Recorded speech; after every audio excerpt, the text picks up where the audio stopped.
العضلات عندك فيها مادة اسمها كرياتين. المادة دي بنحتاجها علشان تدي طاقة للعضلة، بس هي علشان تدي طاقة محتاجة انزيم اسمه كرياتين كاينيز.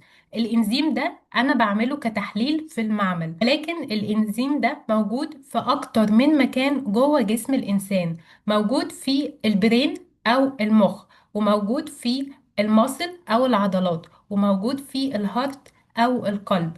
فلما القيمة بتاعته بتطلع أعلى من الطبيعي، أنا مش بكون عارف هي الزيادة اللي فيه جاية من أنهي مكان بالظبط.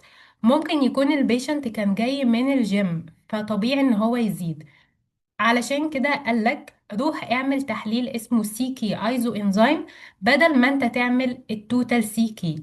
والايزو انزيم هو نفس الانزيم، هو نفس الاكشن بتاعه، ولكن الموليكولار ستراكشر بتاعه مختلف. ايزو انزيم للبرين اسمه سيكي بي بي، اما السيكي ايزو انزيم للمصل اسمه سيكي ام ام او سيكي ام بي.